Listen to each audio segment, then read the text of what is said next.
आज जो रेसिपी मैं आपके साथ शेयर करने वाली हूँ वो इतनी आसान है कि कोई भी फर्स्ट टाइम में ही इसे आसानी से बनाकर तैयार कर लेगा। आज मैं आपके साथ शेयर करने वाली हूँ बेकरी स्टाइल बिस्किट की रेसिपी। इस रेसिपी की खास बात ये है कि आप इस रेसिपी को बिना मैदा, बिना बटर, बिना ओवन के कम समय में घर पर ही बनाकर तैयार कर लेंगे। तो चलिए देखते हैं कि ये बेकरी स्टाइल आटा बिस्किट कैसे बनाए जाते हैं।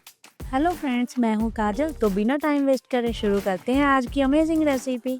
अब बिस्किट बनाने के लिए हमें चाहिए सबसे पहले एक पुरानी वाली कोई कढ़ाई। मैंने भाई उठा ली है यहाँ पे अपनी पुरानी वाली कढ़ाई, जिसमें मैं आपको हमेशा बेकिंग करके बताती हूँ। और कढ़ाई के अंदर एक नमक की लेयर अच्छे से फैला देंगे। ये नमक मैंने पहले यूज करा हुआ है, तो मैं वही वाला नमक का दोबारा से इस्तेमाल कर रही हूँ। अब लेंगे कुछ इस तरह का एक स्टैंड। अगर आपके पास ऐसा स्टैंड नहीं है तो आप इसकी जगह एक प्लेट या कोई दूसरी थाली ले सकते हैं। अब ऊपर से ढक्कन लगा दें। अगर आपकी भी कढ़ाई के ढक्कन में होल है तो उसे सिल्वर फॉइल या किसी कागज की हेल्प से बंद कर दें, ताकि हीट अंदर अच्छे से लॉक हो सके। जब तक कढ़ाई हमारी प्री हीट हो रही है तब तक हम बिस्किट की तैयारी कर लेते हैं। सबसे पहले एक बड़े बाउल में 1 कप घी ऐड करेंगे। यहाँ पे मैंने देसी घी लिया है। आप भी बिस्किट बनाने के लिए देसी घी का ही यूज करें। आप देख सकते हैं घी ना तो ज्यादा पिघला हुआ है। अब इसी के साथ 1 कप पिसी हुई चीनी ऐड करेंगे। अगर आपके पास पिसी हुई चीनी नहीं है, उसे आप मिक्सी में ग्राइंड कर लें, तो फिर उसका यूज आप बिस्किट बनाने के लिए कर सकते हैं। अब एक विस्क की हेल्प से इसे अच्छे से फेंटते जाएंगे। इसे तब तक फेंटना है जब तक कि ये मक्खन की फॉर्म में ना आ जाए, यानी एकदम गाढ़ा करना है। घी और चीनी एक दूसरे से मिल जाने चाहिए। देखिए कुछ इस तरह से घी और चीनी मिलके क्रीमी फॉर्म में आ गया है। अब इसी स्टेज पे हम आटा ऐड करेंगे। जितनी हमने चीनी ऐड करी है उसका डबल हम आटा ऐड कर रहे हैं। अगर आपके पास ये मेजरिंग कप नहीं है तो आप कोई कटोरी या कोई कप सेट कर लें, तो उसी से मेजर करके ही सारी चीज़ें ऐड करें, तो बिस्किट आपके भी परफेक्ट बनेंगे। यहाँ पे जैसे कि मैंने 2 कप आटा ऐड करा है, 1 कप घी ऐड करा है और उसी का 1 कप बेसन ऐड करा है। बेसन से क्या होता है, बिस्किट बहुत ही खस्ता बनते हैं। अब इसमें ऐड करेंगे 1 टीस्पून बेकिंग पाउडर। जब भी आप बेकिंग पाउडर और बेकिंग सोडे का यूज करें, उसे भी मेजर करके ही डालें, तो बिस्किट परफेक्ट बनते हैं। अब आधा टीस्पून के करीब बेकिंग सोडा ऐड कर देंगे। अब इसी के साथ इलायची पाउडर ऐड करेंगे। मेरे पास इलायची पाउडर नहीं था तो मैंने यहाँ पे कुछ साबुत इलायची ली है। अब मैंने इसे इस तरह से पीस लिया है, तो इसके छिलके हटा लिए, इसे भी मैं ऐड कर दूंगी।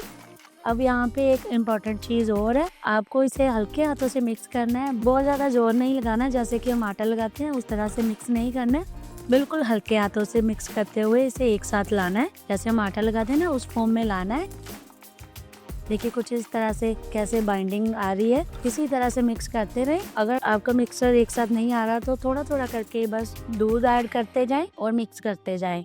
जहाँ पे आप कहेंगे कि ये तो मिक्स हो ही नहीं रहा, इसके हम बिस्किट कैसे बनाएंगे, टेंशन की बात नहीं है। जब आप इसे हल्के हाथों से मिक्स करते रहेंगे, धीरे धीरे थोड़ा थोड़ा करके दूध ऐड करते रहें, जब तक कि ये डो की फॉर्म में ना आ जाए। जब ये डो की फॉर्म में आ जाए तो उसके बाद आप दूध बिल्कुल भी यूज ना करें, वरना ये बिस्किट बनाने के लिए नहीं रहेगा, ये आटा बन जाएगा। तो फिर बिस्किट जो है वो बिस्किट नहीं बनेंगे, रोटियां बन जाएंगी। बस देखिए कुछ इस तरह का परफेक्ट डो हमें चाहिए। डो भी हमारा लगकर रेडी है।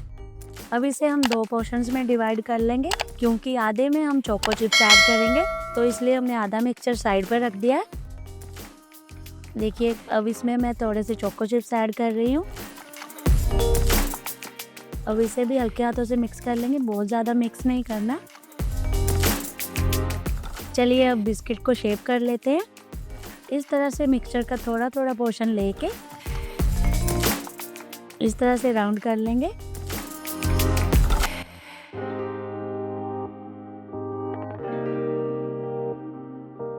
अब इसे किचन प्लेटफॉर्म के ऊपर रख के इस तरह से हाथों से प्रेस करेंगे, हल्का से साइडों से घुमाते हुए इस तरह से एक बिस्किट की शेप दे लेंगे। यहाँ पे भी एक चीज़ का ध्यान दीजिए, बिस्किट को आप बहुत ज़्यादा मोटा मत रखिए, तो फिर बेक होने में टाइम लगेगा और बिस्किट आपके हार्ड बनेंगे। मीडियम साइज की थिकनेस के साथ बिस्किट बनाएंगे तो आपके भी बिस्किट परफेक्ट बनेंगे बेकरी स्टाइल। अब मैंने यहाँ पे 1 चम्मच लिया है, तो उससे मैं डिज़ाइन बना रही हूँ। आप चाहो तो बिस्किट को कोई भी शेप दे सकते हैं अपनी पसंद की।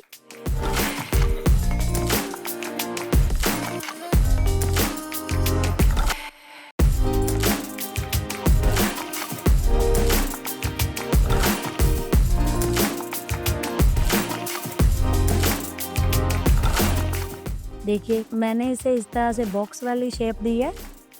आप अपनी मर्जी से कोई भी शेप दे सकते हैं बिस्किट को।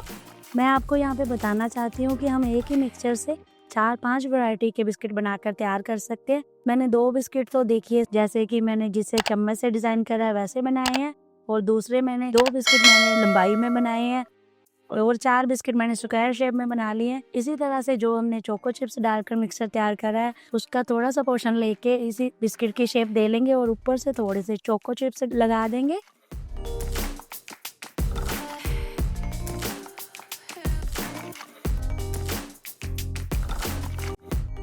और जो बाकी के बिस्किट है कुछ के ऊपर मैं थोड़ी सी टूटी फ्रूटी लगा दूंगी और कुछ के ऊपर थोड़ा सा भुना हुआ जीरा लगा दूंगी।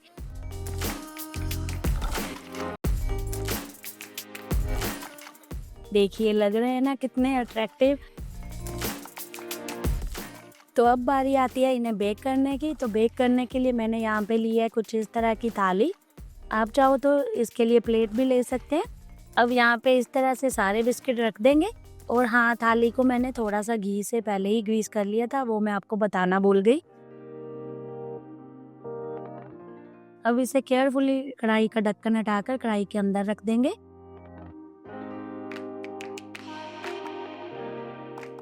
और फ्लेम को मीडियम कर देंगे। 15 से 20 मिनट के लिए इसे बिना चेक करे पकाएंगे। जब तक ये बेक हो रहे थे तो जो बाकी मिक्सचर बचा था तो मैंने उनके भी बिस्किट शेप कर लिए हैं। देखिए कुछ इस तरह से मैंने छोटे छोटे बिस्किट बनाए हैं ये वाले। देखिए अब 15 से 20 मिनट हो गए हैं। हमने जो बिस्किट बेक करने के लिए रखे थे वो भी बेक हो गए हैं। मैं आपको दिखा देती हूँ। देखिए कितना परफेक्ट कलर आया है इनके ऊपर, ना ही ज्यादा डार्क हुआ है ना ही ज्यादा लाइट। अब इसे केयरफुली कढ़ाई से निकाल लेते हैं, क्योंकि थाली काफी गर्म है ना, तो कढ़ाई भी काफी गर्म है, तो केयरफुली इसे बाहर निकाल ले। अब देखिए मैं आपको प्लेटिंग करके बताती हूँ। सच बताऊं बिस्किट देखने में इतने बढ़िया लग रहे हैं, मुझे तो यकीन नहीं हो रहा कि मैंने ये बिस्किट घर पर बनाए हैं। अब जो बाकी के बिस्किट हमने शेप करे थे उसे भी बेक करने के लिए थाली में रख लेते हैं। अब देखिए आपने यहाँ पे ध्यान दिया होगा, थाली में जब मैंने बिस्किट रखे थाली की साइडों से मैंने थोड़ा सा स्पेस छोड़ा है, क्योंकि जब बिस्किट फूलेंगे तो किनारों पे टच हो जाएंगे, तो किनारों से बिस्किट जलने के चांसेस रह जाते हैं। तो ये चीज का आप ध्यान जरूर रखें। जब आप बिस्किट बेक करने के लिए रखें तो बिस्किट थोड़ी थोड़ी दूरी पे ही रखें।